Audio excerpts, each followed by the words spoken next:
Okay, so Grandpa, 93-year-old birthday, right? Yeah. What's it feel like? Hey, it was wonderful yesterday, and of course, the reaction and feedback that I had this morning was spectacular. Everybody thinks that I've got the perfect family. They just fell in love with our family. Yep, yep. It's pretty wild for me to see that many people in one room for somebody that's 93 years old. You have a lot of important people around you. Was there Yeah. anyone around you in particular that you were really happy to see that you weren't expecting to see? The the reason that I had so many people there was because I've gone to all these different churches and never left any of them mad. That's good. If you're going to change churches, you want to change churches with a smile. There you go. That's Of probably course, true to anything in life, right? that's the way you should make any major changes in your life because you don't want to burn bridges. Always want to have so you can come back. Absolutely. Well, I have a few questions here for you. Pretty easy stuff, but we'll get into some deeper questions as we go. What year were you born, and what was your very first memory? My earliest memory was my relationship with my great grandfather, and alongside it was the memory of uh, a terrible thing that happened, causing us to lose our cattle. Um, but I'll start with great grandpa. Mm-hmm. He was staying with us. I don't know. I'm suspicious. I wish I would have found some of these things out. But I was suspicious that it was his farm. Mm. And we were actually staying with him. Oh, okay. But Interesting. And that was where? Where was that? that was in between Cherry Vale and Neodesha Kansas. in Kansas. Yep. Yes. And Yeah. that was your first memory growing up. Yes, I had a memory very early because I would have only been 3 years old, 3 or 4. Yep. And I remember very vividly the house that we lived in. I remember where the outhouse was and where the chicken house was. How big was the house? It must have been 3 bedrooms or so. 3 bedroom. There One were bathroom. upstairs rooms that I never was up. I never did go upstairs. Oh, okay. Um, this memory with the federal people that came, they were two young snot noses. I was playing on the sidewalk, and they came in with their car and parked very close to where I was sitting on the sidewalk playing, and they were just not nice people. And took out his Camel cigarettes, took the last cigarette out, and threw it on the sidewalk where I was playing. Anyway, then they went on out to the barn and made their tests and came back and condemned 3 of our cows. It wasn't long after that we went back, that we moved into town. Wow. So I I don't I don't know that it was the trauma of those. I didn't like them when I saw them, and I was just a little kid. Yeah. Yeah. They were rude. Yeah. Like farm inspectors. They were inspecting for TB. Tuberculosis. Yeah. Yeah. It wasn't a pleasant job for them, I'm sure. No. It was just a job. No. No. For sure. Probably young college grads, uh, just out of school and able to get the job, probably. What was your memories after that? Did you have any work immediately after that? Did you stay in Kansas? We stayed in Kansas until I was in the 7th grade. Okay. And then you moved out here? And then we moved to Wichita. Wichita, okay. But we moved off of the farm into Cherryvale. And then we moved from Cherryvale back to the farm. And then we moved off the farm to Independence. Okay. And then we moved from Independence to Wichita, right next, real close to Boeing, probably 2 miles away from Boeing. Okay.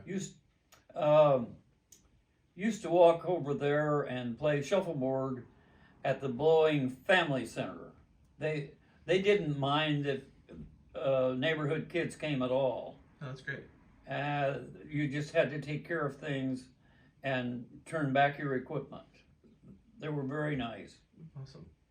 And I remember the first time I saw a B-17, I thought, my goodness, they'll never ever be able to build a bigger plane than that. But they did. They did. Yeah. And they built it right there very shortly after I thought that. So did you graduate from high school there? No. What happened after that? Okay, when we first moved there, it was a Wichita suburban place, a suburb of Wichita, put in by the government for defense workers. And it's called Plainview. It's the government housing. Two stories, kind of townhouse style. Mm-hmm. Yeah. Then we moved into Wichita proper, at which time I had to change schools again, and I went to Wichita High School East, which was a very good school. The whole world would be fortunate if they had an education experience like that, because there was vocational training for just about every interest. That was unusual in those days. Did you take any of the vocational courses there? Yes, I took electrical. I started in woodworking shop and opted out because of my own incapabilities. What was your work after high school? Do you have a first job that you remember? Or maybe a job that you had during high school? I started my jobs when I was 7th grade. Okay. Between 6th grade and 7th grade was my first real job. I mowed lawns. Yep. This was in Independence. Before I got my job on the dairy, my dad got a job for me cleaning bathrooms at the bus station. It stunk. It was terrible. But the thing I liked about that was I swept the buses, and all those boys from the air base were very careless about their money, and their change would slip out their pockets and be down under the bus seat, and I would clean out the bus and get it. Considered a tip. But other than that, there were no real good things in that job. And my dad recognized it was a bad environment and got me a job with Louis Lang's Dairy. And when I went back there for a visit, went to Louis Lang's place. First thing I said was, "Man, I thought that lawn was bigger than that. I remember when I mowed it with that push mower, it was a big lawn." He says, "Well, yeah, they've taken 3 sections off of it from different projects. It's smaller." They took a lot of his land for the highways. Yeah. But anyway, his wife, they didn't know who I was. And finally, it dawned. And they said, "Oh, you're little Louie." I says, "Yes." "Oh, Daddy, get that book, got all the pictures of the cows in it, and see if you recognize any of them." The cows. I tried as graciously as I could to stop that one because I hadn't worked with the cows. I didn't clean the barn. I didn't milk. All I did was mow lawn and deliver milk. But anyway, they were very gracious and very loving. And I always tried to make them out to be Dutchmen because I had this very serious prejudice with Germans. And I go back there and they let me know that they're not Dutch, that they're German. So anyway, there's good Germans and there's bad Germans and there's, yeah. Especially back then. It was right after World War II. Just about, what, 10 years after? I don't know. When did you sign up to join the Navy? What's that? When did you sign up to join the Navy? Was it the Navy? No, I was in the Army. Army, okay. You think about me and how I love water. It's true. I would have loved to have been in the Navy because it was the best service, but they did everything on water.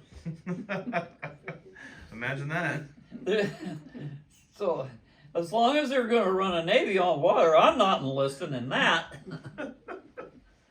Yeah. So you enlisted in the Army. I was in the Army. Do you remember the year? What year? It would be 1940 to 1949 to 1950. Mm-hmm. How old were you? I was 18. Right out of 19 when I got out. Right out of high school? Right out of high school, yeah. It was the best thing for me I could ever imagine. Yeah. I enjoyed it. I took different training courses, and What were the courses? one was potential leadership school. One was warehousing. Mm-hmm. I don't remember what the other one was, but it was always get out of one group of training and then put in for another one. What did you do? What was your official title? I was light weapons infantryman, Okay. supposedly knowing how to hit targets. Not so. If I would have been out there fighting, I'd have been dead meat because I couldn't hit the broadside of a barn. So they put you in the wrong job. Yeah, it was the wrong job for me. And you served for 4 years? Just the full? No, 1 year. Just one. If I would have re-enlisted, I would have probably gotten into something besides light weapons infantryman. Interesting. I thought that you would, like nowadays, I thought it was 4 that you sign. When you sign up, it's a solid 4. But apparently that was different back then. Well, the reason that it was a special program where they brought you in to train you, and then they wanted you to be theirs for 6 years in the reserve or in the National Guard. So when I came out, I was in the National Guard. Oh, good. And immediately, as soon as the Korean War started, they sent me a little letter. Would you come back, please? So I took it to the commanding officer, and I said, well, I'll be leaving you. I'm going to the Army. They call me back, and he says, no, you're not. You belong to us. They get you when they call us. So I never went back in. Good timing. I'm glad I didn't go back in because Korea was hell. Yeah. You got lucky. And it wasn't a war that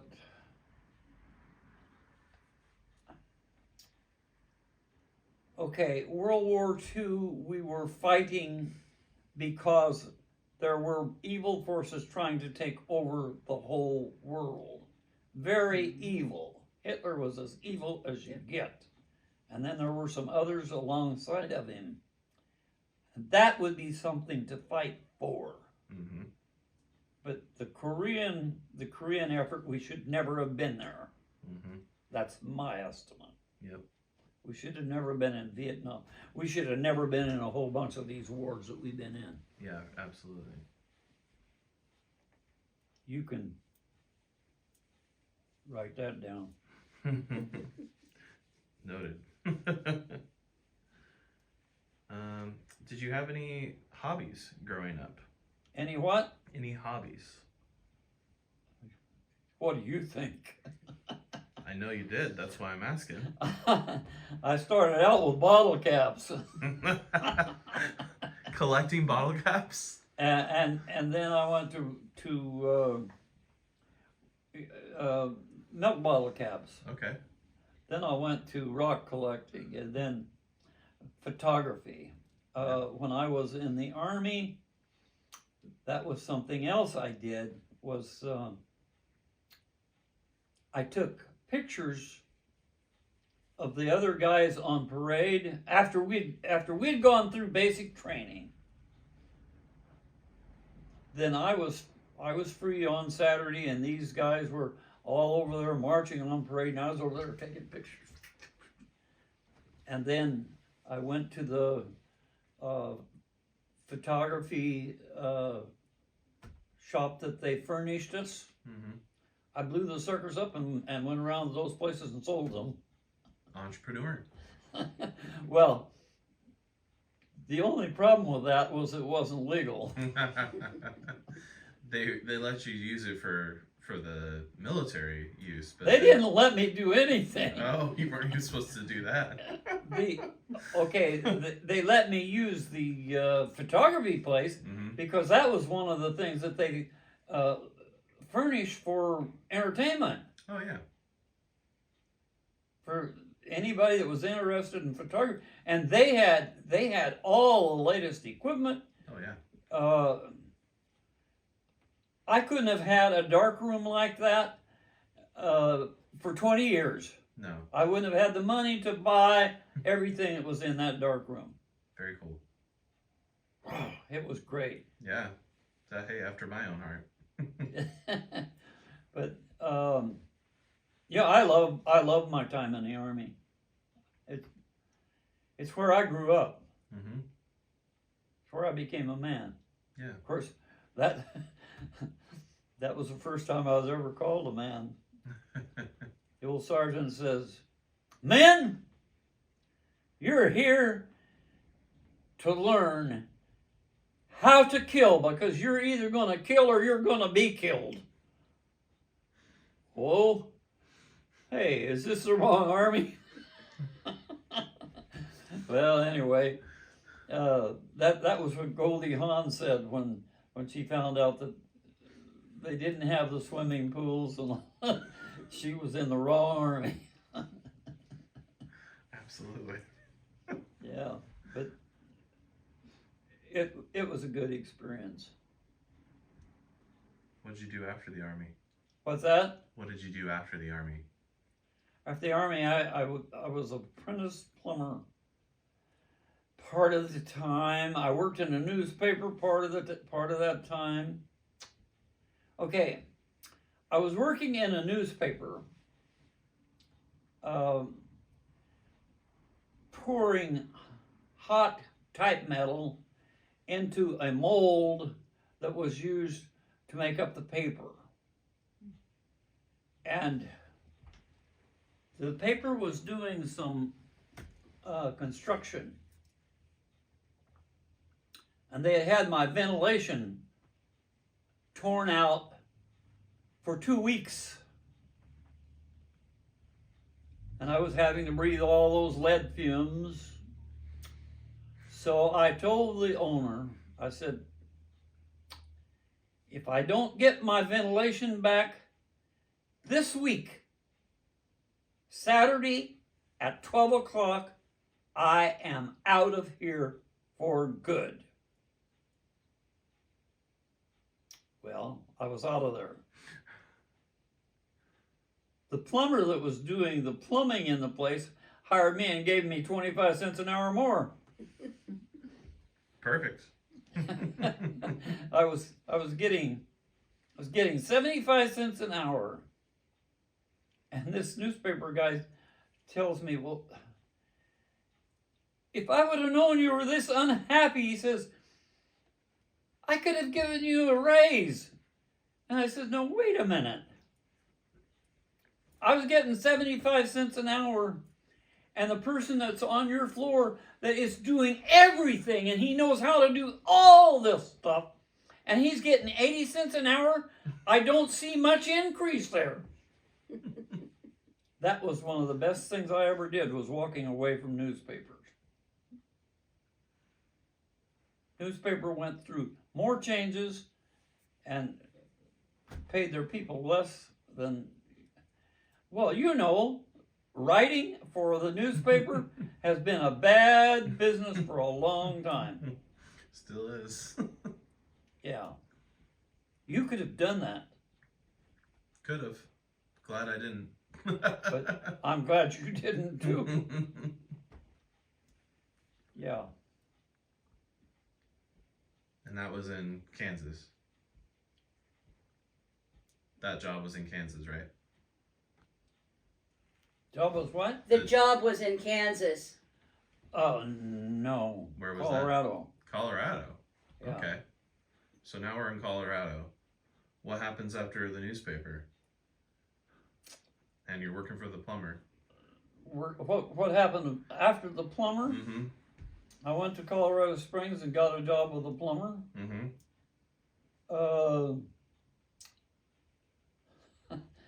He took me out to a house. The first day, he says, okay, you stay here and you do this. And I'll be back in 30 minutes. 30 minutes came and he wasn't there. So I looked at this stuff that he had there. Okay. He's not here. I'll just do this work on my own. So I started setting the stool and setting the wash basin. When he came back, I had all those things done. He gave me a quarter raise that day. Hey, all right. Because he knew that I could work. And I wish that I would have stayed with him in Colorado Springs. I wish I'd have stayed with him, but I didn't. But the best job I ever had was when I went to college. And that was the next place I went. And I worked at Nabisco while I was in college. Where was college? Portland. Portland, okay. Did you remember how much tuition cost back then? You ever have what? Do you remember how much tuition costs? Oh, I think it was $250 a semester. Not bad. But wages were $1 an hour. Yep. Not much. Well, that was that was good. Yeah. Lots of people were working for 75 cents an hour. Yeah. And we had lots of benefits. How long did you work at Nabisco for? 7 or 8 years. If I'd worked 10 years, I'd have a retirement. Oh wow. It wouldn't have been a great retirement, but I'd had retirement. Yeah. Just- So in Portland there, how long did you live in Portland for? Is that where you met Ann? No, I met No. Ann in Colorado. In Colorado? So you guys moved out, you'd already met Ann. We skipped over that part. We were talking about work. The reason I went to Colorado Springs was because Because- Ann was up there going to business college. Oh, okay. And then when she dumped me and went to this other guy, she's going to be engaged to him. Well, then I left and went to college. And then after a couple of years, we ended up getting back together. I gave her a cedar chest that I thought was our engagement present. She didn't want a cedar chest because she couldn't wear it on her finger. She wanted a ring. Fair enough. Of course, in those days, the church was not too keen on people having jewelry. Mm. They'd just gotten over people being able to wear a necktie. So, jewelry wasn't accepted quite yet. Wow. Times have changed. Times have changed a lot. The church has changed a lot. Mm-hmm. Yeah. Well, not the only thing that's changed. The whole world's changed. I mean, you've gone from back then when cars were really not even close to where they are now. Telephone, internet, you name it. Yeah. You've seen it all. Space Well- exploration, you know, modern Some- medicine. Some of the things that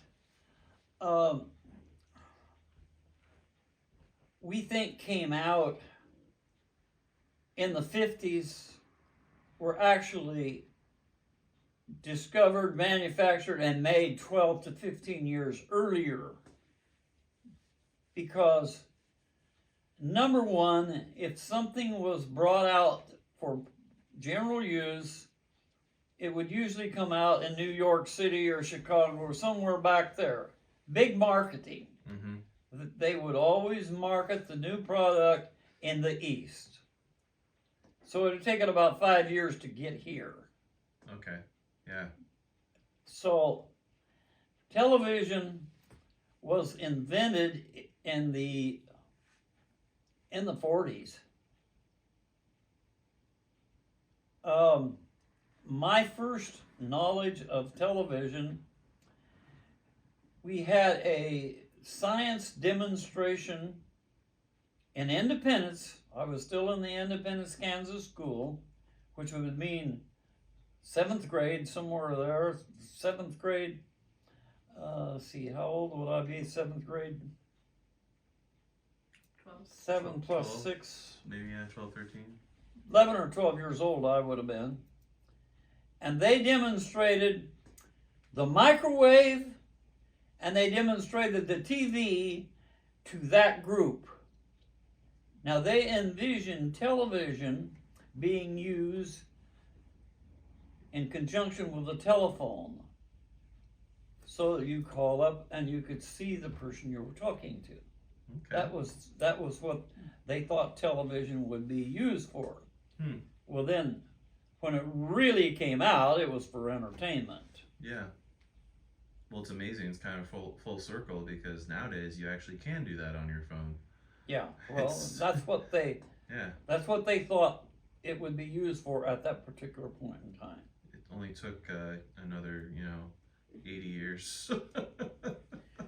It was so amazing to me as a kid to see that microwave and they put this glass of water in there and turn that thing on and just like that It's boiling.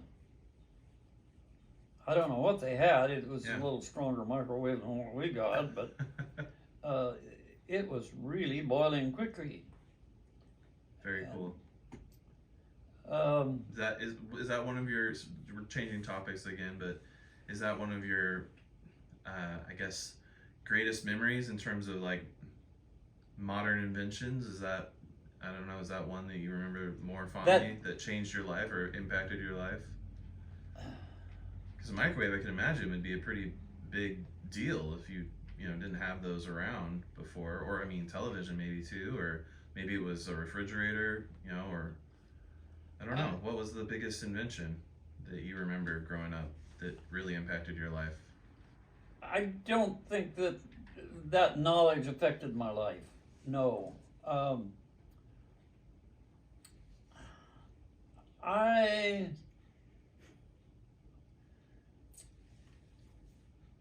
have had to work to be progressive at all as I've gone through life. I'm a stick in the mud.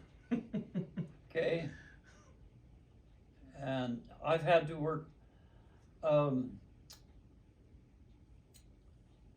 Okay. Think only child on a farm with no other kids around. And then you move to town. You're just not used to mixing with kids. No. And then in addition to that, I was the littlest kid. Yeah. When I was in the 5th grade, a little first grader, she came to school. She thought I was more her age and she kissed me. Embarrassed the socks off of me. So, in order to shield myself and deflect some of this, they teased me a little bit about this, and I said something to the fact that I could kiss older girls, and so they dared me, and I kissed Dorothy Malone. Now, Dorothy Malone, I don't think she's the same Dorothy that was a movie star, Dorothy Malone. I don't think they were the same. But I kissed Charlotte Palmer and Dorothy Malone in my primary years of school. It's amazing that you remember names. Huh? It's amazing that you remember names. And your memory of all this at 93 years old, it kind of shocks me. Yeah. That's well, pretty impressive.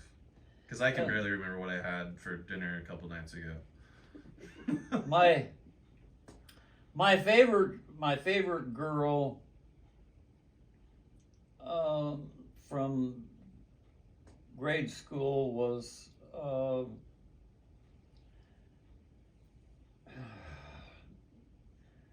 Suzanne. Her name was Suzanne Dwyer, and she was one of those individuals that just a friend to everybody. She was that way through life. I called her up, probably when I was 60. I called her and talked to her. She had all those kids that we went to school with cataloged and figured out except me. She didn't remember me at all, but she was a tremendous little girl. And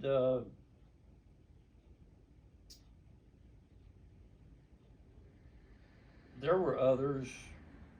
I always liked the girls. Still do. Still do. So did you go to church when you were a kid? Oh yeah.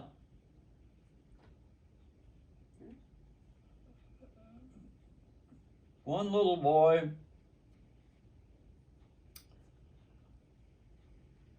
I went to the same church he did, and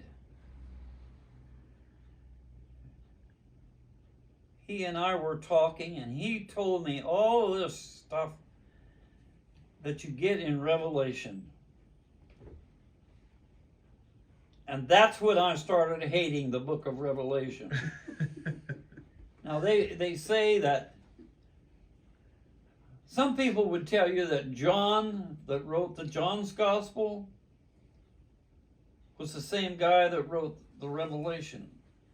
I do not believe it, because John's Gospel is full of love. And that other stuff that comes in that Revelation book doesn't smack with the same kind of love. So I don't believe that he wrote it. I think there was a later John, and some people do believe that. There are some people with more brains than I have who believe that a later John wrote it. So anyway, but yeah, that's when I got my first taste of Revelation. And he also tried to introduce me to something else, but it failed. And that's a good thing, probably. Yeah, he was trying to introduce me to the good and the bad and the ugly. So anyway.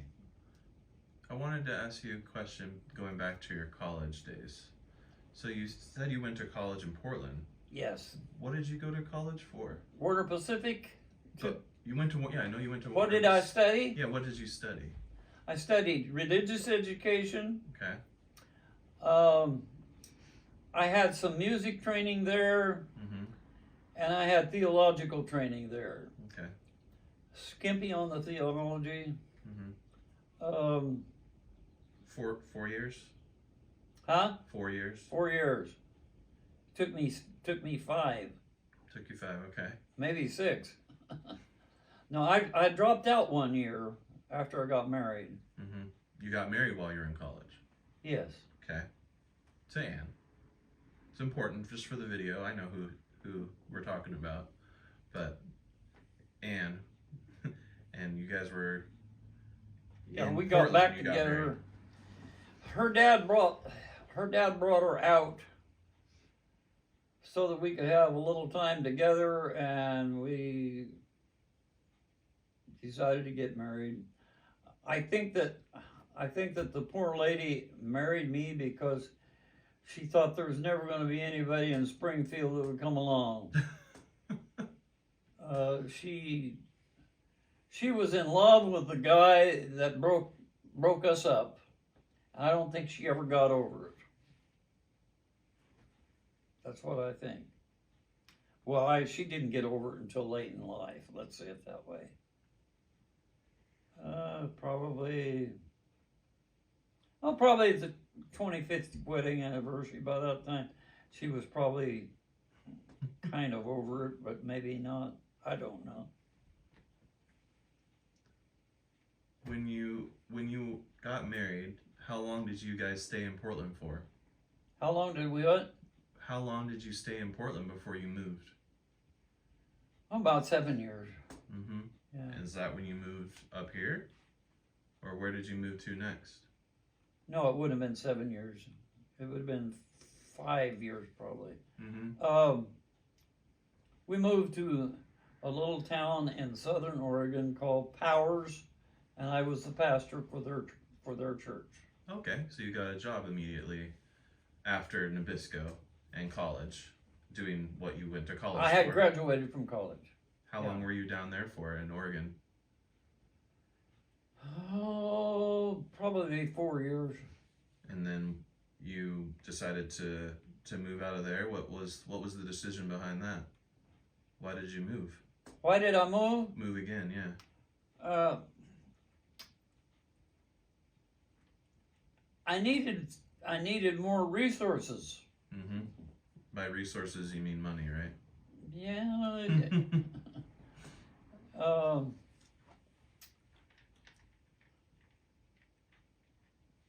Yeah, $50 or $60 a week at that time wasn't enough. No. We weren't getting that. We were getting $40 a week. When we moved here, they gave us $60 a week. You moved here right after that. Yeah, more or less. There was an interlude there. Yep. I had to go to work for a year or so, and then we came up here. And what was your job here then? Were you still a pastor? Yeah, I was a pastor here. With $60, we were able to make out okay. But $40 down there wasn't enough. Did you move into a rental house here? What's that? Did you move into a rental house or an apartment? Where'd you live when you first moved up here? To Elma. Church furnished a house. Oh, okay. And then after we'd lived in the church's house 6 years, we built this. Wonderful. And that's where we are today. And the kids helped build it. Huh? The kids helped build it. How old were they? Because Danita was your first daughter. They were in junior high. Okay, wow. All right. Yeah, they helped me when I laid the fireplace. Yep. That's their memory. Yep. Do you remember how much it cost to build this house? This house cost between $11,000 and $12,000. That was for the lot and the house. Everything. The whole mortgage was, Yep. I think $11,500 or something like that. Okay. And The payment was $65 a month, oh man. and that included taxes Yep. and insurance, Okay. as well as being a payment on the house. Fantastic. How long did you work for the church for here in Elma? 7 years. And then what did you do for a job, for money? I worked for Warehouser. Yep. Loved that job. Yep. And what did you do at Warehouser? What's that? What did you do at Warehouser? What was your job? Well, I was a forester. And that included all sorts of stuff. They had me slated for a management job, and I wish I would have stayed. But I had the Bloomin' Laundromat. I'd built that thing. So you'd already done that in the midst of being a pastor? What's that? While you were a pastor? No, I built the laundromat after I wasn't a pastor. Oh, so you were working at Warehouser. No, Oh. I went to work for Warehouser after my partner and I had built several buildings, Oh, okay. and then I built the laundromat, and then I went to Warehouser so that I have enough money to support the laundry. Mm-hmm. So I know about the rental houses you had, the laundromat, the Christmas shop, the rental equipment, the garden, you had chicken coops and bee houses. When did that all start?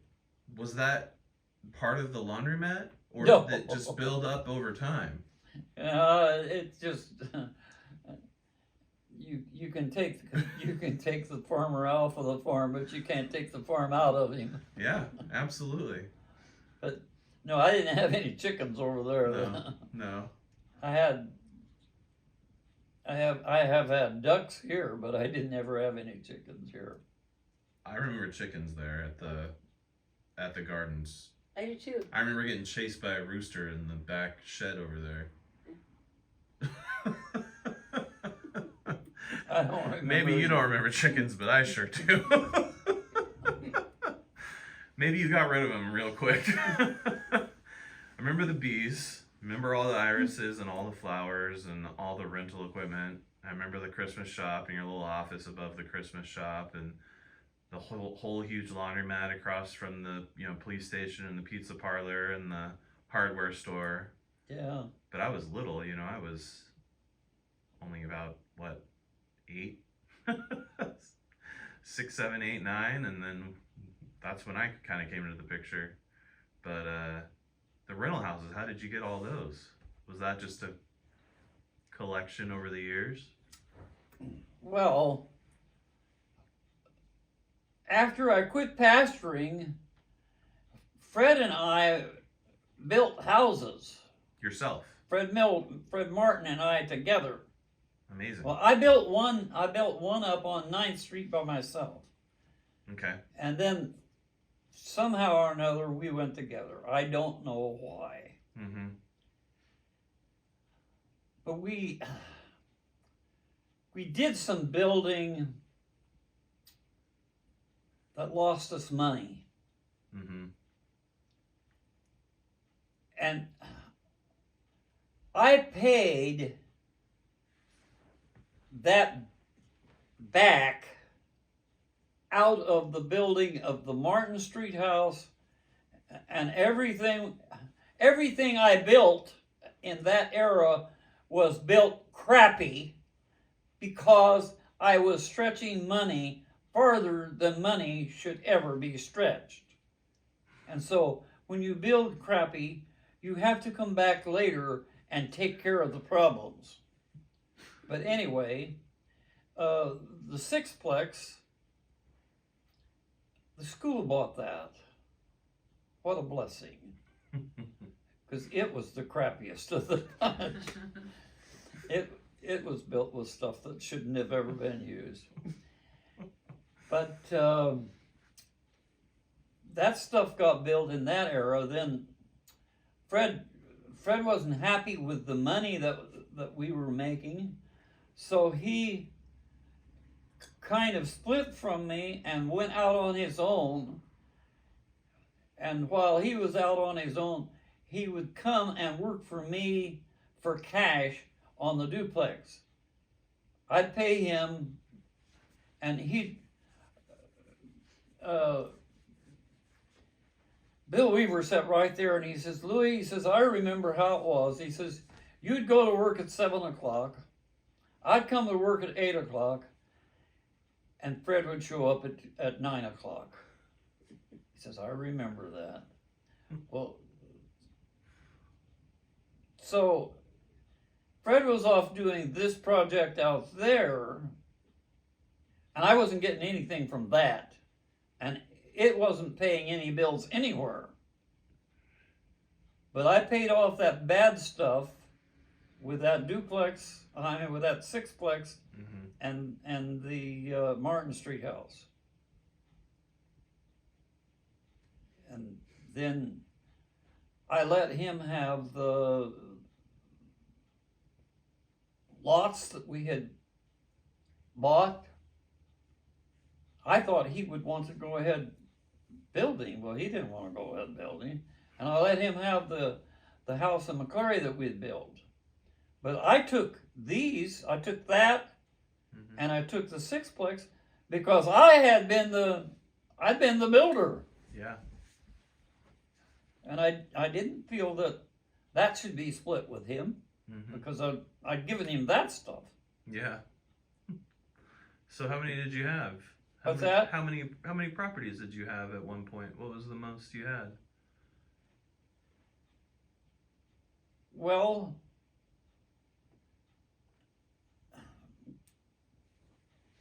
you can't count the houses we sold, Mm-mm. because they were never intended for keepers. The only keepers I had was the Martin Street place and the duplex I built later. Oh, okay. Yeah.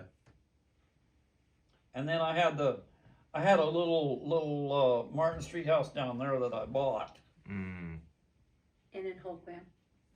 No, in Aberdeen. Oh yeah, I had some in Aberdeen. All over. Yeah, I bought some. Okay, when they took the school, when the school took the sixplex away from me, I shouldn't say it that way. When they bailed you out. Yeah, when the school bailed me out, Yeah. in order to avoid income tax, I bought a place in Aberdeen, but even before that, I had purchased a fourplex in Aberdeen, South Aberdeen.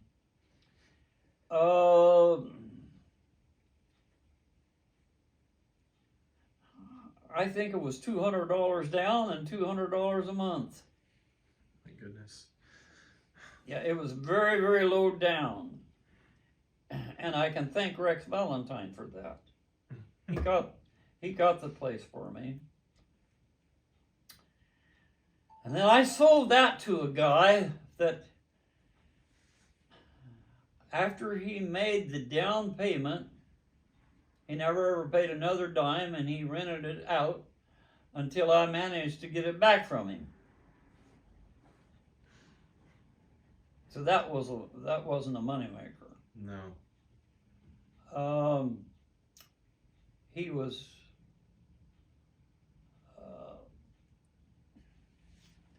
He was a brother of one of our friends, brother of Shirley Weaver. Did you see Shirley yesterday? Yep, Yeah, well, I sure did.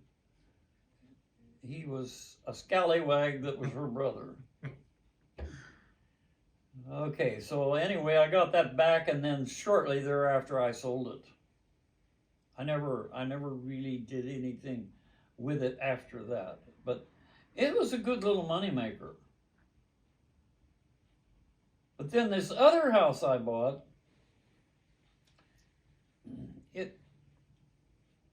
it had a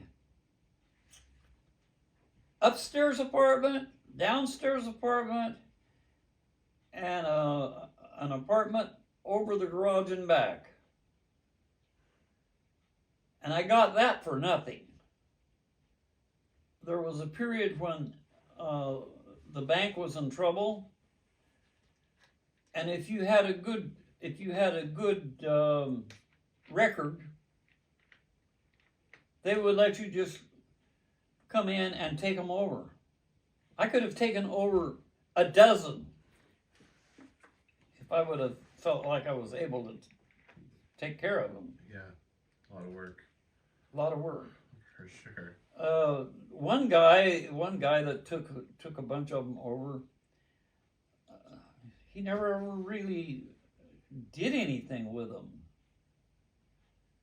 It was one of them was. Do you remember that junkie house that was across the street from where Hazel lived at one time? Yeah. That was one of them. That's a beautiful house now. They've gone in and redone it. There's a lot of houses in this town that have been rebuilt now. Yeah. We could still use some cleaning up in this town. Yeah, We still got junky stuff. I have a question here. Perfect, right on topic here, but you've lived in this house for so long. So what has changed the most around you? What is like some of the biggest things that you've kind of remembered over the years that have changed as you've lived here? Here or elsewhere? Here. Here.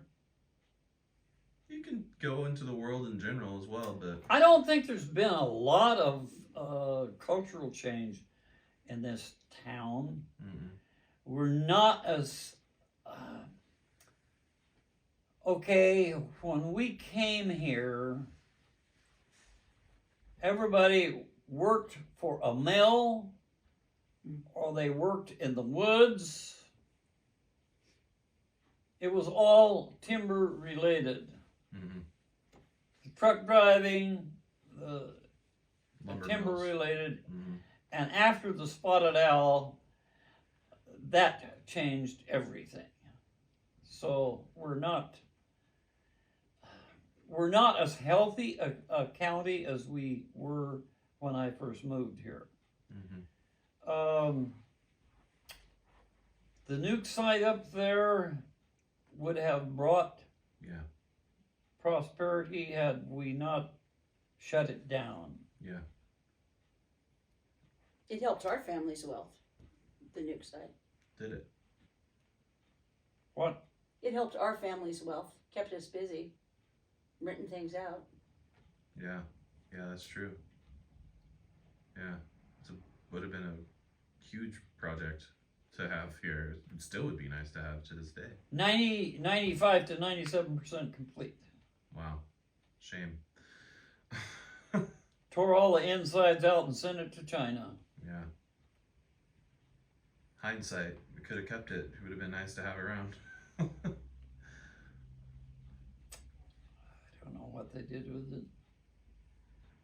Well, I have another question here for you, and it's kind of changing topics, but what is something that you consider a failure in your life? Because we've been talking about successes, but what is something that you consider a mercy. failure?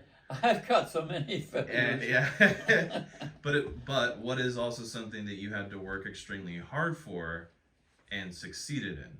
So it's a two-part question. As far as I'm concerned, the laundromat was a failure. Okay. Chalk that up as a failure.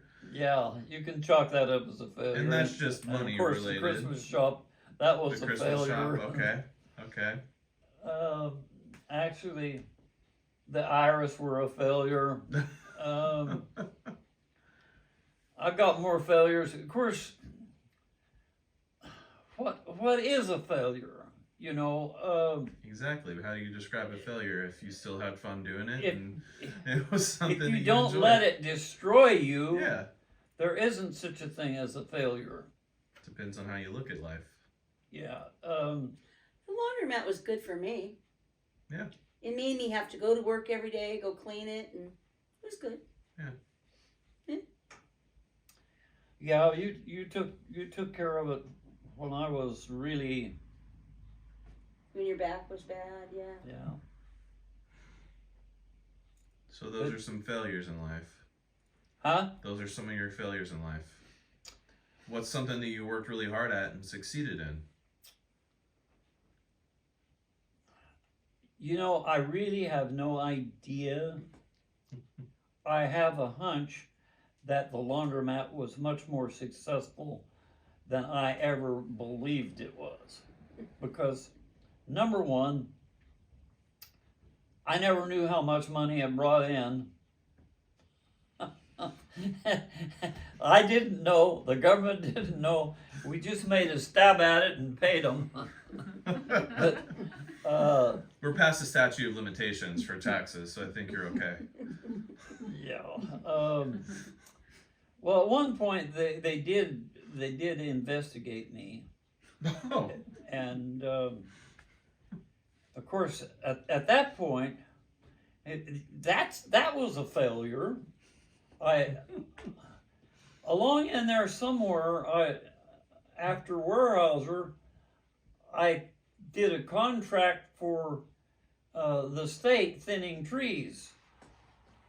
And the first contract I took, I worked it by myself, and I made unreasonable money. It's just really good. Of course, part of the reason I made the money was the fact that the cliff had come down and cleared half of my unit, so I didn't have to do anything to it. Well, they didn't have those kind of, but it was so steep that I rocked my saw. Rather than climb out and go get a file and come back down and file my saw, I took a piece of rock and sharpened my saw enough that I could use it. And then when you go to sharpening your saw with rocks, you know you've got a difficult climb. So anyway, I hired some guys, and I made a mistake. I just let them go in front of me, and I was behind. I didn't discover until way too late. The four of them were sliding over and going on stuff that was already cut and just walking through. Just goofing off. Just pulling the trigger. Didn't figure that out soon enough.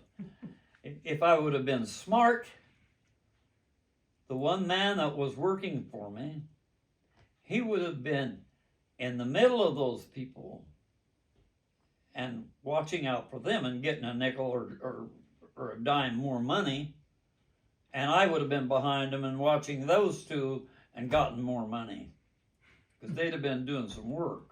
Yeah. So I had to give up my contracts, and the Russians took the contracts, and the state, they didn't do the same thing all the time. Sometimes they would pay them direct. On some contracts, they paid them direct. Some contracts, they went through me, they gave me the money, and then I had to pay them. Okay, so they didn't report this to the IRS properly. So the IRS comes out here and he says, well, is this the only checkbook you got? I said, this is the only bank account I got, yes. He just couldn't figure it out. Well, finally I got it through his head that money wasn't mine, it was going right through. So anyway, another story, this Russian group had taken over one of the contracts, and I was paying them. State would pay me, and I would pay them. So the state told me to pay them so much, X number of dollars. So I paid them X number of dollars. 2 days later, the state calls me up and says, oh, no, we gave them a half an acre too much. You got to take it off. I said, okay, I'll have to cancel the check. So I stopped payment on the check. And the next day I had a mad Russian calling me up threatening to kill me. Whenever I go in a saw shop and see one of those Russians, I had to sneak around somewhere else. I wasn't wanting to face those Russians. And they were big. They were about like Rick. Yeah. You saw Rick, how big he is. They were about like him. Yeah, so anyway, I was glad to get through with that. That was a mess. Yeah. You could call that a failure. Okay. I think we're about an hour in right now, so I was going to say we could take a break here and then continue with a few more questions. I'm sure that maybe Danita has some, maybe you guys have thought of some. I've got about 2 more here, but we'll take a little break so everyone can pee. And all of yesterday was your granddaughters. Was what? Was your granddaughters. So there's this little, okay, on Friday, all day long, we were having this guy walk up and down the alley outside. Well, during your party, he was walking back and forth, and then he just stopped and was standing beside the window trying to listen to everything that was going on inside. And I don't know whether it was Rochelle or Megan that noticed it, but they went out and got him and dragged him in. Yeah. And so then I helped get him some food and sent him by your friend Sue Barwick, who took him in, Yeah. but not many girls that age would just go pick up the stranger out. Oh, I didn't tell you. I'm going up to Westwood and sing with their choir. No, you didn't tell me that. Okay, there's only going to be one. There's going to be one practice and one presentation. Oh, well, that's not a long commitment. That's good. Huh? That's not a long commitment. That's good. Yeah, it's just going to be a fun thing. Did Sue invite you? No, I invited myself. Okay. She was tickled to find out that I was going. Yeah, she's a sweet person. Yeah, she is.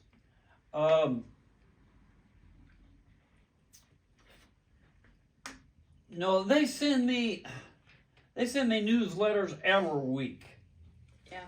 And it was in the newsletter, and the invitation was out for anybody that wanted to sing, come. So, I'll come. It's been a long time since I've had anything to do with the congregation. I'll go. We have some questions for you Hey, here. Dad. We're filming again. Yeah.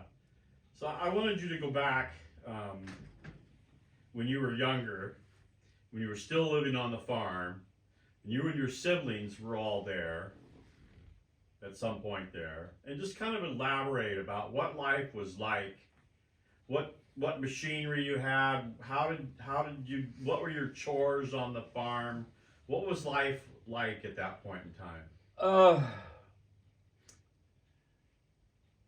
The consensus of opinion by the adults would have been that life was very hard at that time. But the only hardship I ever had to endure, and I have mentioned this before, was for lunch. A lot way more lunches than I would ever want. My lunch was salt pork and biscuits. And I would throw away the salt pork and eat the biscuit. And then when I was walking back and forth to school, in the spring, I walked through a place where wild onions were growing, and so I would always eat a bunch of wild onions. And if there was any wild fruit, I would, blackberries or whatever, I would always eat those. But that wasn't during the school time. It was okay. Now, as far as the machinery, it was all horse-drawn. Mm-hmm. And you had a small drill for planting wheat, and you had a small corn planter. You used different instruments for planting those. Okay, the corn planter, as I remember, was a one-row thing. Now, of course, you had a plow. Plow took 2 horses, and it was a walking concern. You walked behind it, and if you hit a big rock, the plow went up like this, and you better don't be going with it. You'd have to straighten it up and go. We had a 5 shovel, and we had a double shovel, and a walking cultivator. Now, I operated, I was only in 4th grade, but I operated a double shovel behind a horse myself. I couldn't do 5 shovel, it was too heavy to drag around.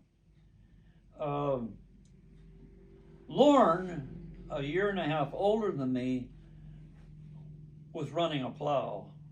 And believe me, that's a man's work. He had to do a man's work when he was still just a little boy. Yeah. So is this how you guys made money, or was this to subsidize your... It's how you got the farm. We didn't make a lot of money on the farm in those days. What crops? Corn, wheat, oats, barley. How big was this, Dad? 160 acres. 168. Yeah, Grandpa had 160 acres he owned. We had 160 acres we sharecropped. We didn't own it for our, my dad didn't own it, but Grandpa owned a hay baler. It was a stationary hay baler.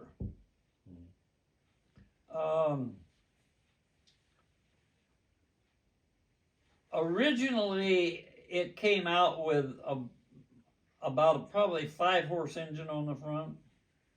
I don't know. Couldn't have been very. It was about yay and about that big, and you couldn't get very many horsepower out of those old engines.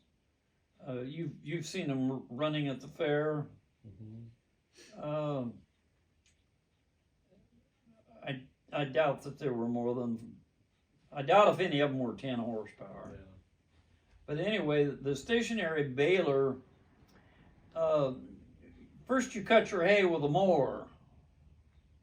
I don't think we had a mower. I think we used Grandpa's mower. We didn't have much hay. That's We a would- horse-drawn sickle style mower. Horse-drawn. Yeah, Horse-drawn sickle bar mower. yeah. The sickle bar would be somewhere between 6 feet and 8 feet. I don't know. It looked mighty long when I was that age, but I think it would have been about 6 or 8 feet. Okay, you mow the hay down. You let it cure just a little bit, and then you have a dump rake that's got tines like that. You go along and you trip a lever and it goes click, and dumps the windrow. You dump it all together in a line. That's not together, but in a line. When you come down and you dump here, then you come down in the next line, you dump at the same place. You go through. Larry have to do that, or Ada, or No, they were too little. yeah, See, Larry was a baby. yeah. Ada was. I don't know how old you guys were at this time. When did you leave the farm? When you were Left the farm when 16, I was 17? 6th grade, 5th or 6th grade. Okay, so they were pretty young still. Yeah. Yeah. Went through the 4th grade at the country school and part of the. Moved out in the middle of the year to the farm for the 3rd grade, and then.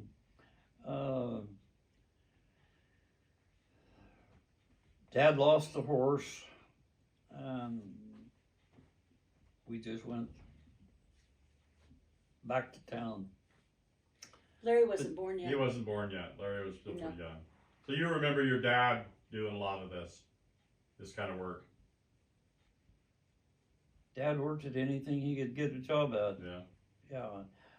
Dad didn't have much more than a 6th grade education, and he didn't read well. Okay, then telling you about the hay. Then they had a rake that you had 2 horses separated about 12 or 14 feet apart, and you were pulling this implement that had these long wooden poles sticking out in front, and it'd pick up your windrow. You just drive it right down a windrow. 1 horse on one side, 1 horse on the other, and then you'd pick up all that hay, bring that in to the stationary baler, and then back your horses back out and go get another load. And the guys would shovel that in with a pitchfork. And it would, okay, it had a rectangular chamber that the hay had to go through. You had a ram pushing it. Oh, wow.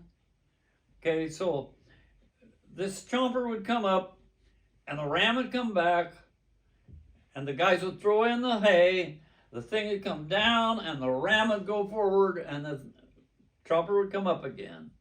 So you had to coordinate it so that the ram was back and the chopper was up, throw it in, and then Lorne was the bale tire, and I was the wire puncher. He would punch the wire through, I would take it and punch it back. And then he would tie it on the other end. That's the way the balers worked in those days.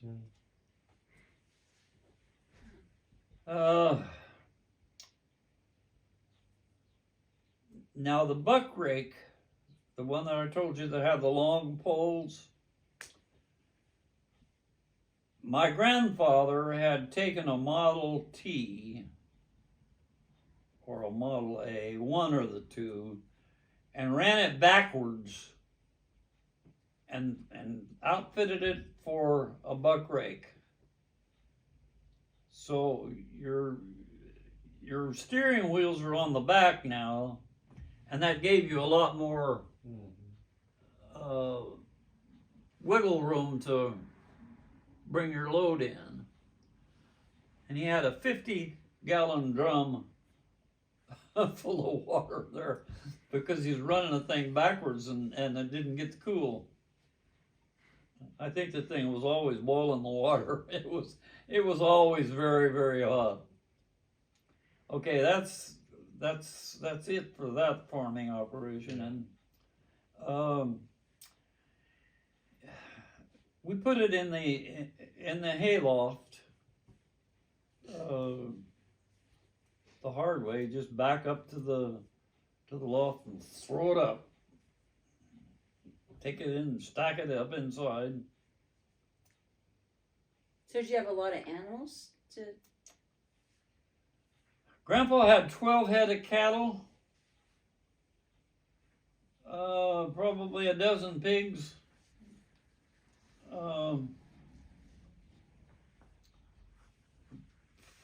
probably one boar, one sow, and a dozen shoats throughout the season. Pigs have always been a money maker for small farms. Roger told me that the pigs paid the way for him even on his farm. Roger is my brother-in-law. So pigs were good. Everybody likes bacon. Not Now, everybody. I did not like pigs because they have poor table manners. Real bad. Did you guys do things for fun when you were kids? Did you go? What? Were you allowed to go to a movie or anything? Were you allowed to go to movies? Oh, no. Grandma. Okay, Walt Disney came out with some of his animation about that time. And they were showing one of his animated movies on the side of a building. They projected it on the side of the building, and everybody that wanted to come and see it for free came and parked out behind the school so they could see it. And we went to one of those once, and Grandma was worried for weeks that she may have sinned. Oh man. And I was thinking this morning that the poor dear, she was worrying about the wrong thing. That there was really things in the family that were a lot worse that needed to be worried about. And going to movies, yeah. Yeah. So since you didn't go to movies, mostly, No. other than that one, No. what things did you do for fun? What was fun? Yeah, what did you do for fun when you were young, like a kid? That's what I said. What was the? I worked. Fun. Work was fun. I did a lot of. Whenever I went to get the cows, I always enjoyed walking around close to the creek, and of course, this is going to be not a very pleasant sounding thing, but in the spring when I was going barefoot and my feet were freezing off, I'd see a place where a cow had just gone to the bathroom, and I'd go stick it in that hot stuff, and then when I come back to the creek, going back to the house, I'd wash it off. So you didn't have shoes that you were wearing?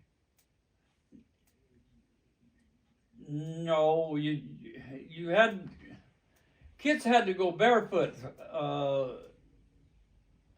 By the time you got to spring, you were using post toasties boxes or any other kind of box that was a little bit firm to cover the hole that was in the bottom of your shoe. So it was really better to go barefooted than it was to have a shoe that wasn't protecting you in the first place. So kids went barefoot from early spring until fall when they'd go back to school. And then if you had brothers and they still had shoes that fit you and they didn't have holes in them, well, then you got your brother's shoe if he'd grown out of them. But any hand-me-down shoes I had, I don't remember. I don't think that there was such a thing. But shoes on a farm, shoes don't last a long time. They just didn't. I don't think shoes lasted as long then as they do now either. I don't think the shoes were as good. So it sounds like things were really hard growing up. Shoes, clothes, Um, no games food. and toys and food. It doesn't sound like you. I mean, birthday parties or anything like that. You remember getting any good Well, gifts or anything? We did. You asked what we did for fun. We did. We did do ice cream socials through the countryside. This house one time, that house the next time. And we went You'd to have to this. crank the ice cream. Huh? You'd have. Hand crank, yes. And we went to this one house, and the lady had put the ice cream together, and my dad always was front and center for cranking, and he thought that there was a scientific way to crank this ice cream that it was going to taste the best. And I think he was right. Whenever it would get almost frozen, he would just barely keep it turning, just turning slow. Well, anyway, I got the first ice cream. They took the paddle out, put it on a platter, and here, Louis, lick the platter. I mean, lick the paddle. How does it taste, Louis? Tastes like soap. Pow, pow, pow, pow. Then after they got their dish, they realized it tasted like soap. That only happened once. But anyway, Oh my. So did you have church socials and things like that? what's that? Church socials? No, churches. Churches didn't have socials in those days. Churches didn't even furnish coffee in those days. Yeah. See,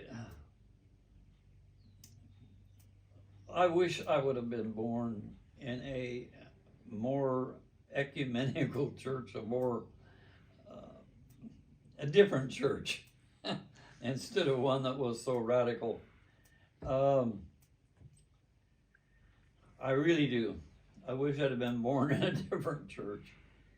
Well, so what influenced you then to become a minister? Was there a person, or what led you down that path? Was there somebody you looked up to? Was there a spiritual experience that you had? What brought you to be a minister? It started when I was just a very, very small kid. Oh. And the agreement that Laura and I had was that he was going to be a preacher and I was going to sing. And Lauren never ever did become a preacher. Or sing for you. Yeah, he sang. Oh, I did. Yes, he went to nursing homes and sang clear up until he died. Till the year before, you know. He was still singing when he was 89. He died at 90.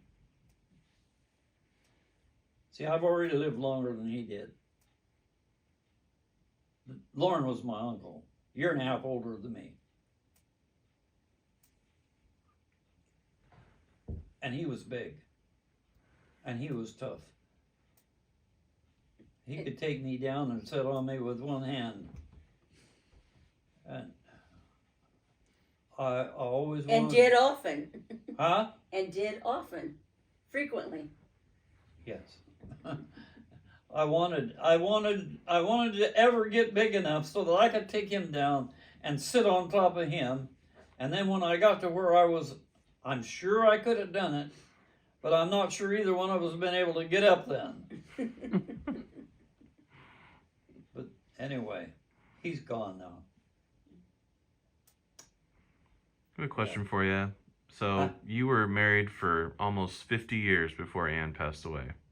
52 years. Well, 52. I got it wrong. Well, part of the learning experience here. But what is some of the relationship and marriage advice you could give to a long-lasting, successful marriage? I don't really think you can attribute it to anything except you make the decision that you're going to stay married. As far as was it a happy marriage? Sometimes not, and sometimes you feel like that there's more knots than there is. Yeah, marriage is it's a trip, and it takes a lot to stay together. I think that. And I'm still not capable of doing it in relationships. But I think that communication is the very, very heart of a good relationship with anybody. And unfortunately, I have not overcome that particular problem. And I think to myself, oh, they just won't want me to do that. They won't want me to participate in this manner, or oh, I don't think they like me, you know. And crap, it isn't true. And all you have to do is talk to them, and you find out, yeah, everything is a whole bunch different because you know what's going on. Well, I don't do it very good. I still don't do it right. But anyway, that's the way things need to be done. And one of my big failures with my dear Ann was I never fought with her. If there was something controversial, she would give me her opinion and I'd go out and pull weeds. That's not the way to do it. Anyway, that's done. I'll never be any different, I'm sure. There's an awful lot of things that I don't like about me, but I don't get them changed.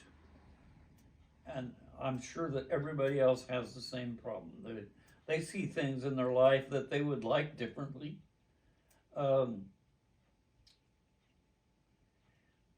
I am a generous person in many ways, but in some ways,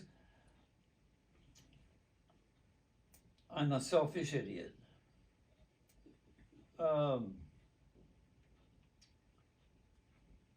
I'm just lucky I got so many people who love me. There are reasons for that. Yeah, plenty of reasons. Yeah, I just felt so blessed yesterday. Just So are we. Mhm. that you guys can see why I like to go to that church over there. Mm-hmm. Yeah. I noticed with you and Mom, your relationship really was horrendous when we did the 25th wedding anniversary. But as things went on, you guys started developing more hobbies together.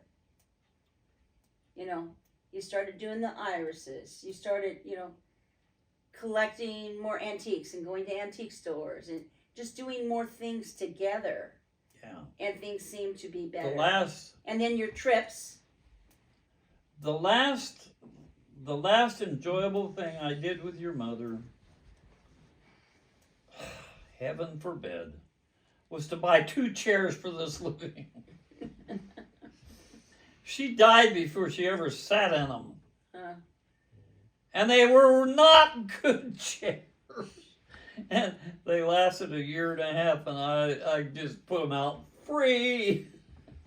So what was your favorite trip with Mom? Because you guys went to Alaska. I don't think I ever had a favorite trip of any kind. Oh, really? I didn't like to.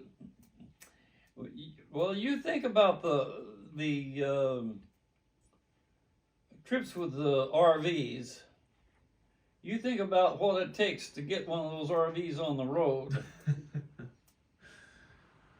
And that trip to Alaska just about did that RV in. I don't know if you knew it, but when we got back, and then we went back to see the family in Wyoming, the whole suspension system was wore out from Alaska. And here this spring breaks and wheels are going back, and your mother says there's something wrong back there, and I says, I don't see anything in the mirror. She says there's something wrong back there. So I finally pull over. I look and I go back to the door and I say, there's something wrong. So had to take the whole back axle off. Throw it in the tire, and the one tire was ruined from dragging, and maybe both of them. I think they were both ruined. Had to go in with one axle. Got to Billings, about 100 miles, and one of the tires I just bought was no good now because too much weight. Buy another tire. Get to Rogers, that tire's shot, so we buy 2 new tires, and then I rebuild the trailer while I'm at Louise and Rogers. They thought that every time I came that I had to rebuild something. But that was the most extensive. New axle, not new axle, but new springs, new shackles, new tires. So you didn't like going to Ireland and England or any of those places, and you didn't have to take an RV there. I don't travel well. Yeah. If I ever get serious with a woman, she's going to know right up front that I don't travel good. Because lots of women like to travel. Yeah. Well, especially when you get older. Um, So what are your, of our growing up years here in Elma, what were your favorite things that we did, or our favorite traditions, or as a family? Or do you have any?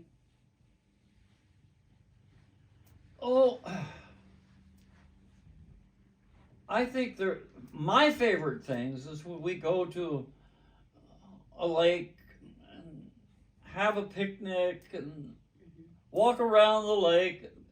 That's my favorite thing. I like connection to nature, and if there is a trip, okay. The day we went up to the mountain with Megan, Mm-hmm. that was a high point. That was a special trip. Crystal Mountain. Yeah. Yeah. Crystal Mountain. And you guys, any of you that haven't done Crystal Mountain, It was cool. I recommend it. Now, you get up there,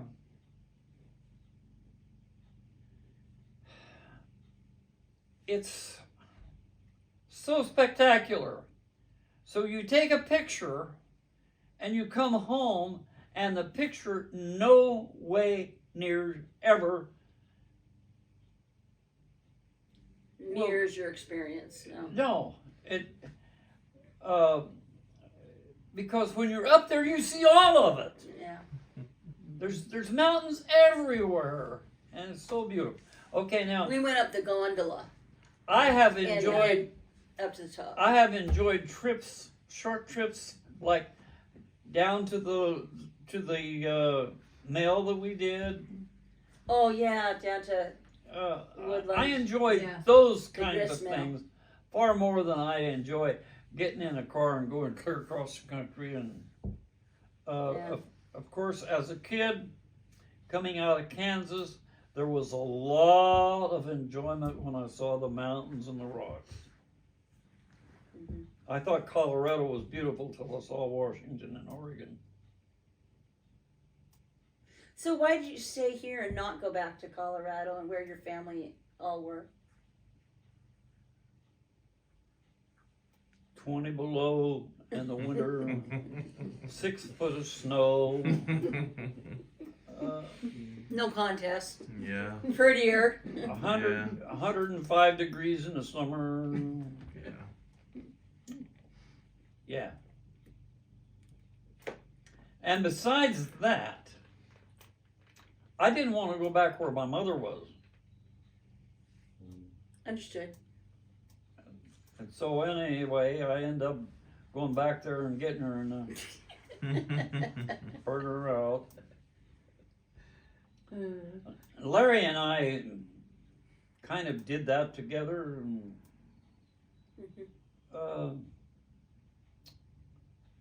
it was a good time with Larry. I enjoyed the trip. And then he moved down to Allen, and Mom wrecked every trip I tried. I never could develop a relationship with my brother because I had my mother, and she always wanted to be in the middle of everything. And my brother got tired of it and moved over there. I'm not sure that's why he moved over there, but he did move over there. I don't think he appreciated mother as much as, yeah, anyway, she said to him once, well, I wish I wouldn't have left your dad. Larry says, fine time to think about it now. Yeah, she recognized that he was a good man too late. So when did they divorce? How old were you? Oh my goodness, I was already married.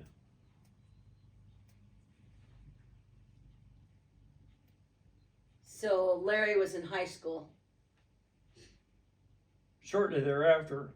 Yeah. Shortly thereafter, he was in high school. I think Ada was still in high school when they moved to Albuquerque, too. See, she would have been in high school when they got there, and he would have probably been in high school another year or two later. But those were hard times for Larry. For sure. Another question for you that I've been kind of waiting to ask. Do you have any life advice to younger people growing up in the world today? Try to get connected to God. Stay as connected to God as you can. That's the only advice I can give you. When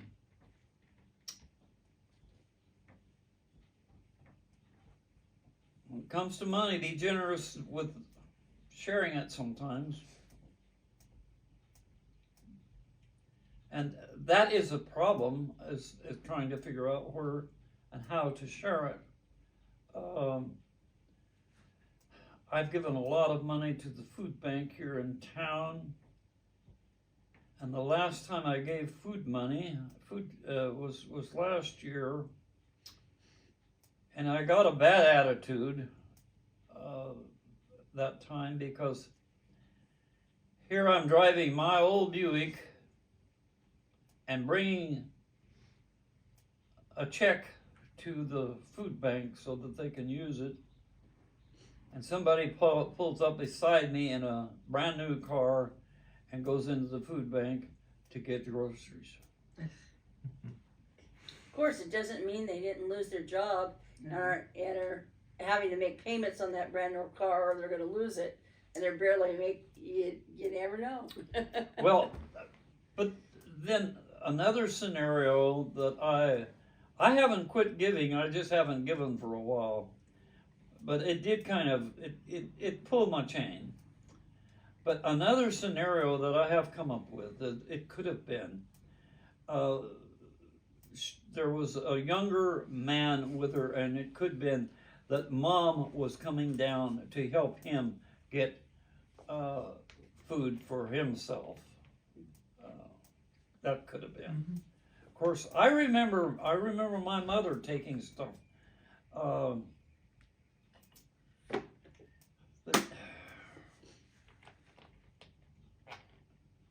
She didn't need, and then trying to give it to me. So, Mary, I can't remember her last name, but when she died, and they cleaned out the storage area that she had an RV that was clear full, and a rental house that she'd quit renting, and it was clear full. And when they cleaned those things out, they found several blocks of cheese that was rotted and never even used. Nothing was used off of it. But the poor hoarder, she just hoarded it. So you said your advice would be to get connected with God.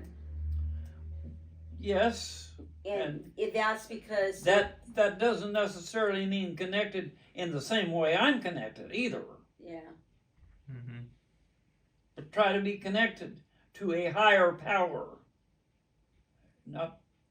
There's a higher power out there. So And I don't think we can deny that, because all of the things he's put here that we couldn't get along without.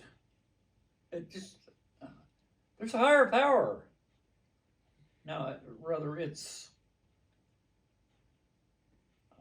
I don't think that we can even comprehend what God is like.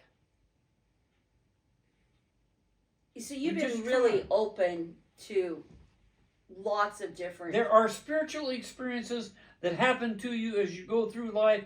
Grab them. Well, but you've been open to a lot of different faiths and ideas and different thoughts.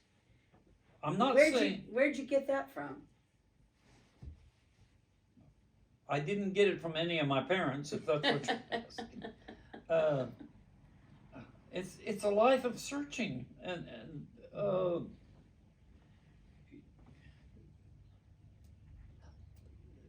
I have had experiences that I knew good and well God was involved. Now, God doesn't always work the way we think he should. Not even in our own life. It's getting through this life is a hard thing.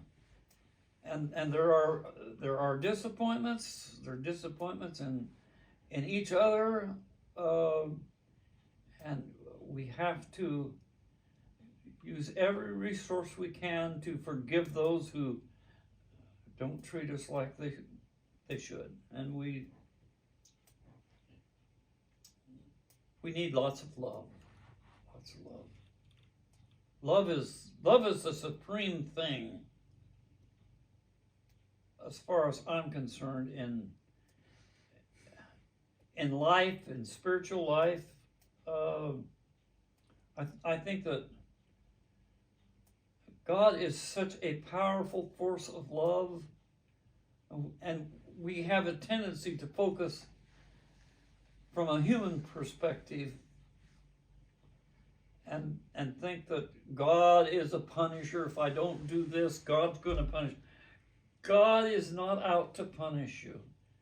God is out to bless you and save you. And the positive things are what you need to grab onto, not the negative garbage. All the positives that you can grab in life, you have to grab them. Because the negatives just drag you down. And I think personally, and you guys know this, you work with people. Negative people take your very energy. They destroy your very core. So you have to guard against too much of that. Positive people charge you. And I think that there is an electric energy that can pass between us. Okay. I talked to one dentist about, I don't know how he got on the subject, but he said that dental doctors have a lower lifespan than other professions. And I'm saying, why? I think that when you do hands-on healing, hands-on stuff, that there is a transfer of that negative energy that can go from one person to another person. And I think that those dentists have to go through the problems of having negative energy going into their bodies. I believe that very firmly. There's no scientific proof for that, I don't guess. But we're all wired differently, though.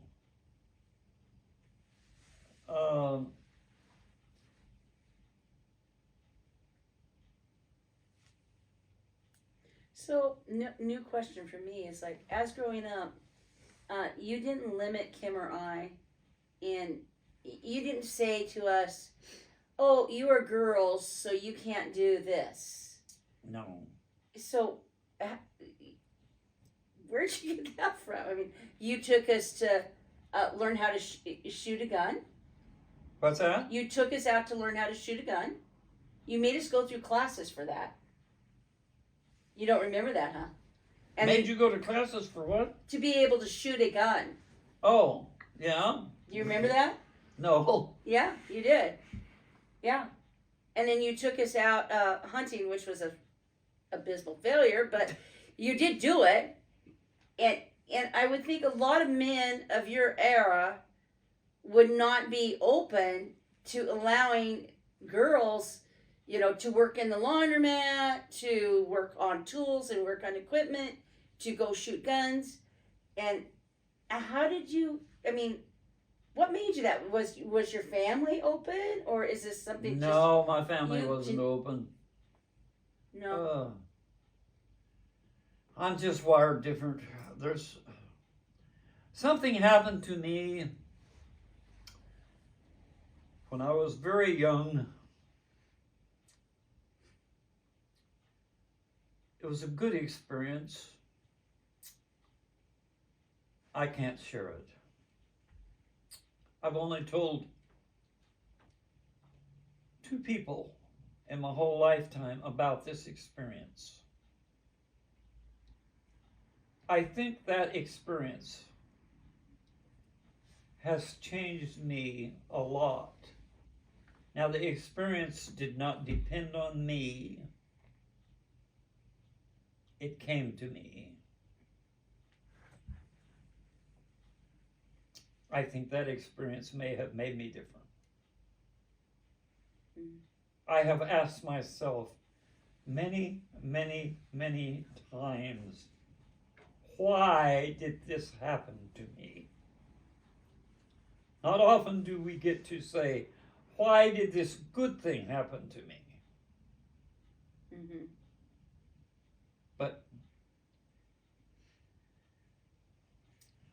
anyway, I think maybe my life was changed because of that.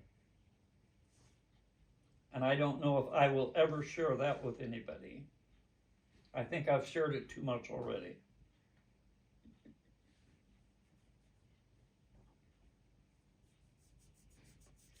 But Glad you had a good experience that changed you to the way you are, because I like you just the way you are. no, I think that experience changed me to what I am. That's what I said. To the way you are right now, yeah. Yeah. Yeah. But as far as my religious stuff, I wanted to be very close to God when I was very little. And I got so discouraged with it because they held out this super spiritual experience. And I would go to the altar and pray and try to obtain that experience. I never could get it. So at one point I just said, I'm just going to be a sinner. I didn't even do a very good job of being a sinner, so I went back to being what I was. But I think my grandmother influenced me quite a bit. My grandmother was the greatest positive influence in my life.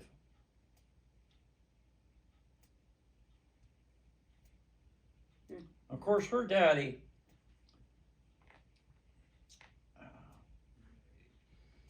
even when you're little, you can experience and sense who are kind, who are loving. You can sense loving stuff, even when you're little. You know what I'm And saying? he was a Yates, right? His name was Yates. Yeah. Grandma's dad. Yeah. Yeah. She seemed like a real sweet person to me. Of course, when I met her, she was very old. She's a wonderful woman. Yeah. Did she teach you to can? Huh? Did- Oh, she can like a storm. She did the raising of the garden. He would plow it and harrow it. She planted it, she harvested, she canned it. And she fed her family, I tell you. Okay, I suppose we might as well put this on.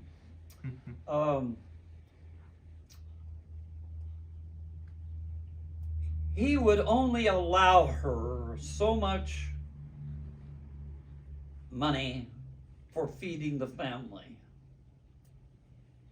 And if she needed something in the kitchen, she couldn't have that until the right time for her to have the money to do it. And she fed people Carol was saying that one time, I gotta have a handkerchief here. Carol was saying that and they were there, and she was out of flour, and he wasn't going to let her buy any flour until another week had passed because she wasn't supposed to have used up all her flour yet.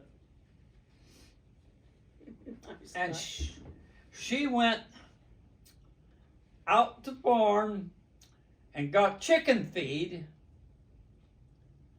ground that up, and made flour out. I made bread out of it. It was either millet or something like that. She ground that up and made flour out of it. She could make a dinner out of absolutely nothing. A couple of rabbits, and she'd come up with a full dinner to feed people with her canned goods, and yeah, she was special. She was a special woman, and she was, I don't know what you call it. She had an extrasensory ability. Now, Carol says she's had some of these things happen to her also. So she feels that she has this. But I had they were all that way. But anyway, I had an uncle that had left home, and he'd been gone a long time, and she loved him dearly. I don't know, I think he was her favorite kid. He wasn't my favorite, but anyway,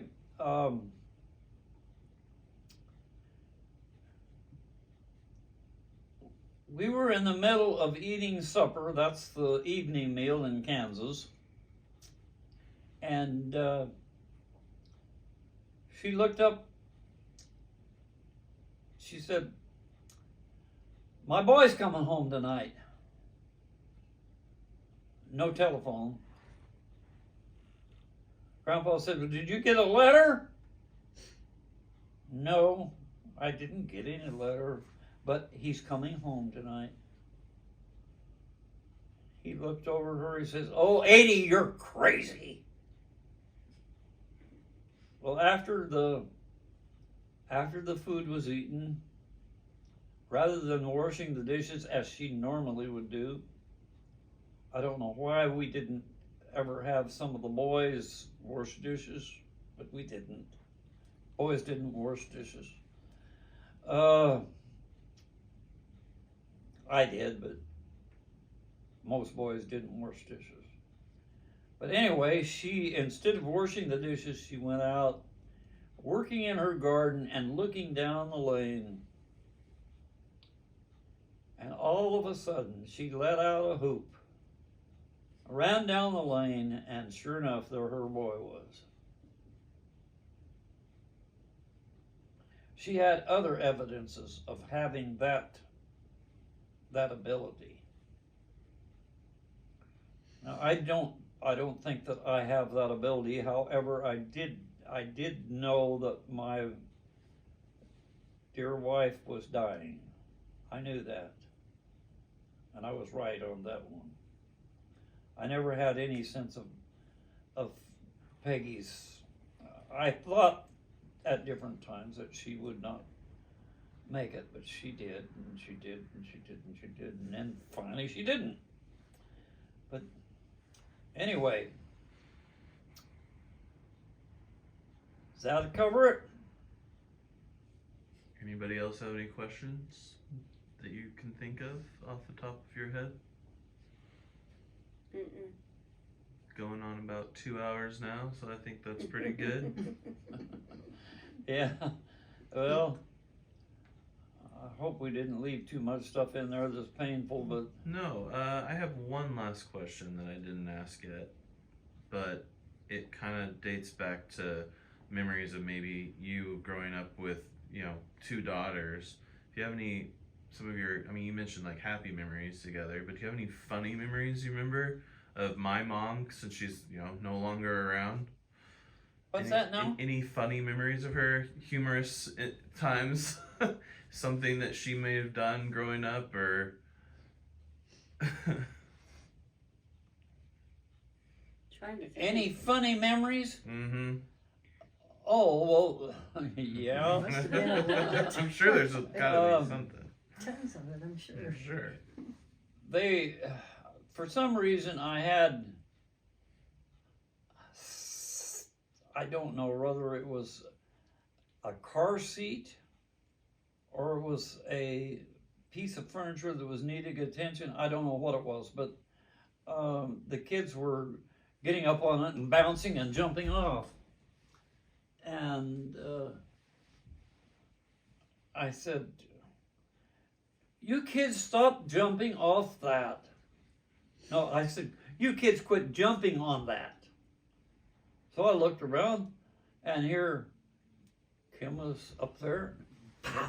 I said, "I told you to quit jumping on that." Jumping on, I forget.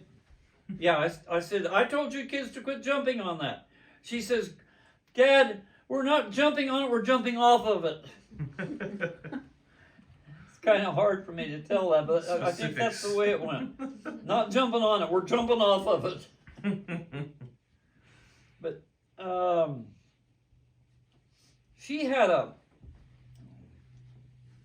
an ability to always look like an angel, and always look like that she was minding, and sometimes she was not. I did not have that ability. Yeah, Danita always looked like she was Guilty. doing the wrong thing. Even when I was not. Yeah. Yeah. I'd get more spankings that were not mine.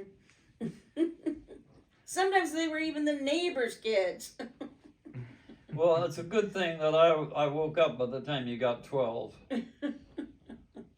About 11 or 12, that spanking was over. Yeah. All right. Well, I'll end it here. Thanks, Grandpa. What? Yeah. I'll end it here. Thank you. We appreciate you telling all the stories to us. Could probably do another 2 hours. Or more. Oh, Well, we all love you, Louie. thank you. I love you Awesome. too. We love you Yeah. lots. Well, I think you guys know, after yesterday, I have a blessed life. I knew before yesterday. The people that love me in this community it's good, isn't it?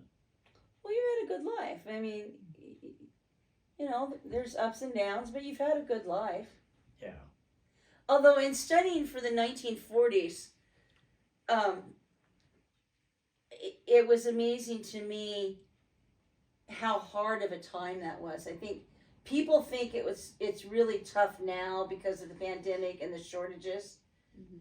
But back then it was far, far, far worse. It was Yeah. it was hard, but Yeah, you had the Depression. You know, that was the greatest depression we've ever had. And then the war, and all these shortages. I mean, you didn't have sugar. Now I know why you like molasses so much, because you didn't have sugar. You know, and the women had to work really hard just to be able to feed their family. women had to work hard in the home. Yes.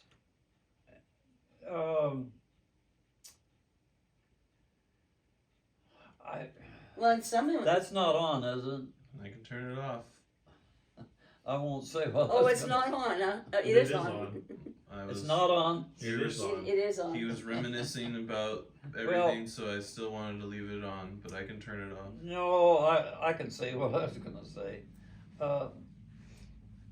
I don't think that my mother worked as hard. I know she didn't, My mother never worked as hard trying to make up that gap as my grandmother did. My mother never canned like my grandmother did. My mother thought you ought to buy it at the store. My mother didn't work hard like my grandmother did at all. Well, and they had to be creative, you know, and that's when you started having all these mock bananas, Mm-hmm. because you couldn't get the real thing, so they tried to create something similar out of other things, and and I think women that had to work in men's jobs Mm-hmm. because men were at war. That's when women started working. Yeah, But you see, and also wearing pants. my grandmother lived in an era where women couldn't get a divorce. Mm-hmm. She lived with the devil. Oh. He was not a good man. He But wasn't she a stayed good married. husband. He just wasn't good. And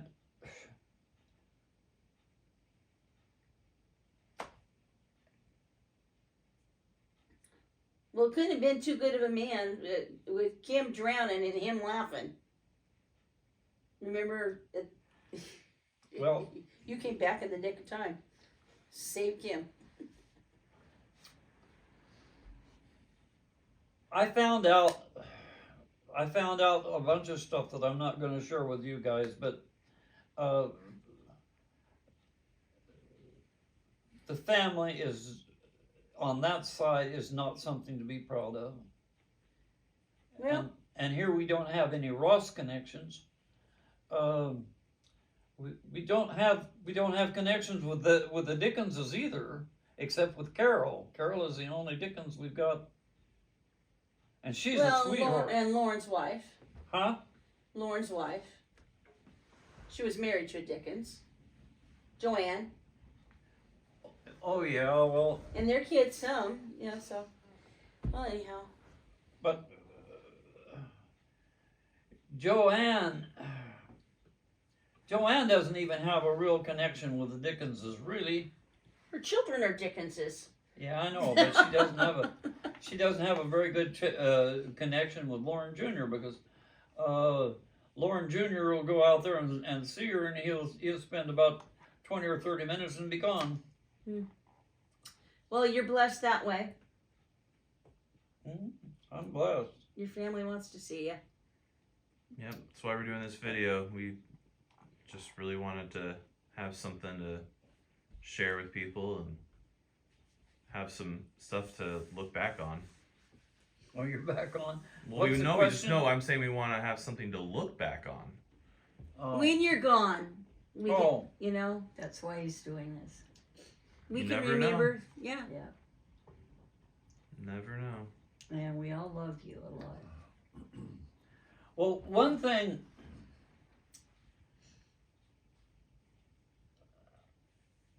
I didn't keep my money. My money went to buy school clothes and stuff like that at times, but I gave my money to my parents most of the time. I didn't. I was always into doing something to earn money. Mow But that was lawns. before you. I tried to deliver papers, and I had so much trouble with my bicycle that I couldn't get the papers delivered on time. So that job lasted 3 days. Those guys got tired of people calling them that their paper was late. In those days, your paper had to be delivered on time. And with the bicycle was given trouble. No, that didn't happen. They got the paper, but they didn't get it on time. Yeah, we went through some of his jobs. Boy, he had a lot of jobs. Lots more than he said today. I know. Well, I can stop it here. All good? Thanks, Dad, for doing this. Yeah, thanks, Yeah, Grandpa. thank you. Love you. Thank you. I'm sorry.